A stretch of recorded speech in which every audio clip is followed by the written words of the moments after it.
श्री स्वामी समर्थ. नमस्कार मंडळी. अधिक महिना हा 3 वर्षातून एकदा येतो. या अधिक महिन्यात जावयाला वाण देतातच, पण अजून एक गोष्ट सर्रास केली जाते, तर ते म्हणजेच सोनाराकडे जाऊन जोडव्यामध्ये भर घालणे किंवा जोडवी बदलणे. अगदी साध्यात साधी स्त्री सुद्धा अधिक महिन्यात जोडवी बदलते. पण अधिक महिन्यात सौभाग्यवती स्त्रिया जोडवी का बदलतात?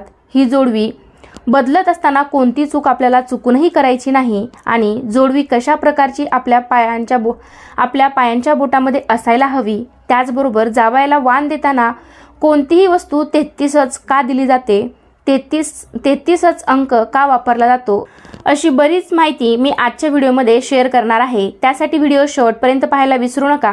पण त्याआधी तुम्ही माझ्या चॅनेलवरचे व्हिडिओ पहिल्यांदाच बघत असाल तर चॅनेलला सबस्क्राईब करायला सुद्धा विसरू नका. लगेचच आपण व्हिडिओला सुरुवात करूया. अधिक मास हा दर 3 वर्षातून एकदा येतो. याला पुरुषोत्तम मास म्हणून सुद्धा ओळखलं जातं. आध्यात्मिक आणि धार्मिक कार्यासाठी हा महिना अतिशय शुभ मानला जातो. हा महिना भगवान विष्णूला समर्पित आहे. त्यामुळे तुम्ही या महिन्यामध्ये भगवान विष्णूंच्या काही सेवा करू शकता. हा महिना भगवान विष्णूंच्या भक्तीचा महिना आहे असं सुद्धा म्हटलं जातं. त्यामुळे या महिन्याला पुरुषोत्तम मास असेही संबोधले जाते. आणि या अधिक महिन्यात सर्वात महत्त्वाची केली जाणारी गोष्ट म्हणजे जावयाला वाण देणे. तर या महिन्यात जावयाला नारायण स्वरूप समजून त्यांना वाण दिले जाते. त्यांचं आदरातीर्थ केलं जातं.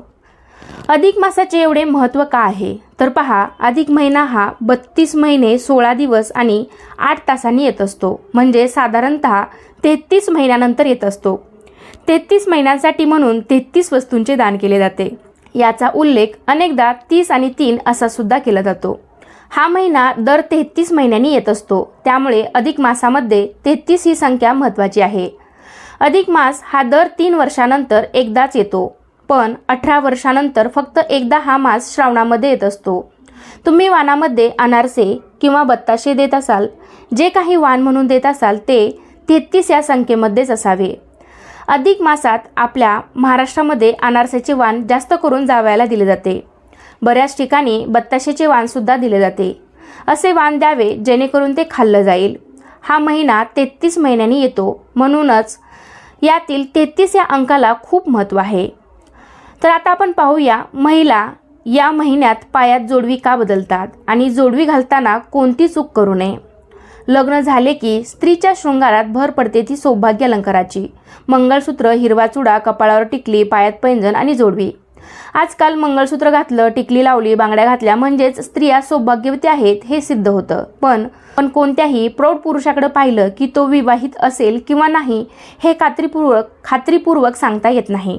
पण त्यातल्या त्यात गळ्यामध्ये मंगळसूत्र आणि पायाच्या बोटामध्ये जोडवी पाहिली की ते धारण करणारी महिला विवाहित असते हे सर्वांना कळून येतं. त्यामुळे जोडवी घालणं ही लग्न झाल्याची निशाणी मानली जाते. एक लग्न झालेली स्त्री गळ्यात मंगळसूत्र, सिंदूर, हातात बांगड्या हे सर्व घालते.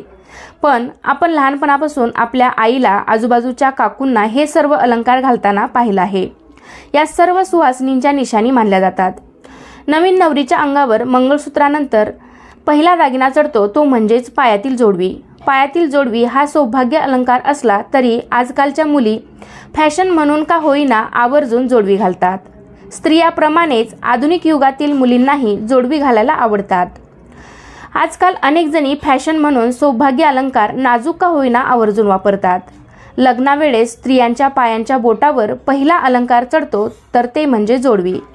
स्त्रियांच्या बोटात जोडवी घालतात कारण पायांच्या अंगठ्या शेजारील बोटामध्ये जी नस असते तिचा संबंध महिलेच्या गर्भाशयाला नियंत्रित करते आणि रक्तदाबही संतुलित राहतो. त्याचबरोबर जोडवे घातल्याने महिलांना अनेक फायदे होतात. कारण चांदी हा धातू ऊर्जावाहक आहे. त्यामुळे पाय जमिनीला टेकलेले असल्यामुळे जमिनीची ऊर्जा शरीरात प्रवेश करते. त्यामुळे दोन्ही पायातील जोडवी या शरीरातील ऊर्जा समतोल राखण्यास मदत करतात. स्त्रिया पूर्वीसारखे मोठी जोडवी वापरत नसल्या तरी छान नाजूक नक्षीकाम केलेली जोडवी वापरण्याकडे स्त्रिया जास्त प्राधान्य देतात. पूर्वी आवर्जून चांदीची जोडवी पायात घातली जात असे. त्यावेळी पायातील बोटात 2, 5, 7 वेड्यांची जोडवी पाहायला मिळायची. मात्र आता यामध्ये स्टीलची, मेटलची जोडवीसुद्धा बाजारामध्ये अगदी ट्रेंडमध्ये फेरीवाल्याकडून सहज मिळत आहेत. आता कमी वजनाची नाजूक जोडवी, वेगवेगळ्या आकाराची मणी, घुंगरू, नक्षीकाम अशा आकारातील वजनातील जोडवी बाजारामध्ये उपलब्ध आहेत. जोडव्यामध्ये 20 रुपयापासून ते 500 रुपयापर्यंत या जोडव्यांच्या किमती आहेत आणि ते सर्वसामान्यांना परवडण्यासारखे सुद्धा आहे. वृद्ध महिलापर्यंत सर्वजण जोडवी आवर्जून वापरतात. पायात जोडवी घालण्याचे फायदे सांगायचे झाले तर शरीरातील प्रजनन क्षमता चांगली राहते. हृदयाची गती नियंत्रित करण्यासाठी जोडवी उपयुक्त आहेत.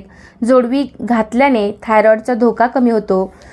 जोडवी घातल्याने मासिक पाळीमध्ये येणाऱ्या अडचणी कमी होतात. मासिक पाळी नियमित होते. त्याचबरोबर विशिष्ट रक्त निर्माण होत असल्यामुळे गर्भाशयाला रक्तपुरवठा सुरळीत होतो.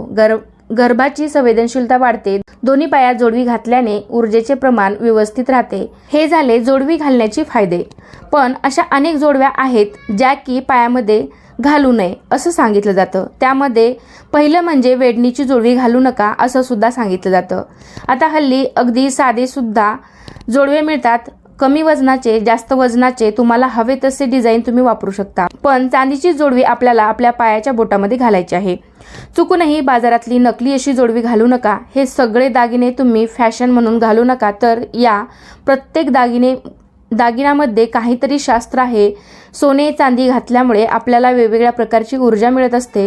त्याचबरोबर पायाच्या बोटामध्ये सोन्याची सुद्धा जोडवी कधीही घालू नये असं सुद्धा म्हटलं जातं. तुमची कितीही चांगली परिस्थिती असू द्या, पण सोन्याची जोडवी तुम्ही किंवा पैंजण चुकूनही घालू नका. जोडवी चांदीचीच असावी. जोडवी आणि पैंजण कधीही सोन्याचे घालू नये. जर तुम्ही या दोन्हीपैकी काही जरी सोन्याचं घातलं तर लक्ष्मी मातेचा अपमान होतो असं म्हटलं जातं. कारण कमरेच्या खालचा कुठलाही दागिना कधीही सोन्याचा नसावा. कारण सोन्याला लक्ष्मी मातेचा दर्जा दिला आहे, लक्ष्मी मातेचा मान दिला आहे. त्यामुळे कमरेखालचे दागिने हे नेहमी चांदीचे असावेत. तर अशा प्रकारे अधिक मासामध्ये आईने लेकीला, लेकीने आईला, बहीण असेल तर एकमेकींना, मावशी असेल तर मावशीला, मावशीने मुलीला, अशा प्रकारे तुम्ही एकमेकींची जोडवी बदलू शकता. एकमेकींच्या जोड्यामध्ये भर घालू शकता. पण अधिक मासामध्ये करणार असाल तर चांदीच्या जोडव्यांना भर द्या. कारण बघा, जोडव्यांना जोडवी का म्हटलं जातं तर नात्यांना जोड देणारे म्हणजेच नात्यांना जोडणारे असे हे जोडवे जोडले आहे. तर हल्ली पती पत्नीमध्ये भांडणे, वादविवाद होत राहतात, दुरावा होतो. अशा वेळेस काय करावे तर अधिक महिन्यामध्ये जोडव्यामध्ये भर घालावी असे म्हटले जाते. तर अशा प्रकारे अधिक मासाचे निमित्त म्हणून सगळ्या सुवासिनींना जोडवी बदलण्यास निमित्त मिळते. अधिक मासामध्ये जोडवीमध्ये भर किंवा नवीन जोडवी करतात. यानंतर आता पाहूया अधिक मासामध्ये काय करावे आणि काय करू नये. तर साक्षात भगवान विष्णूंनी अधिक मासाची जबाबदारी घेतलेली आहे.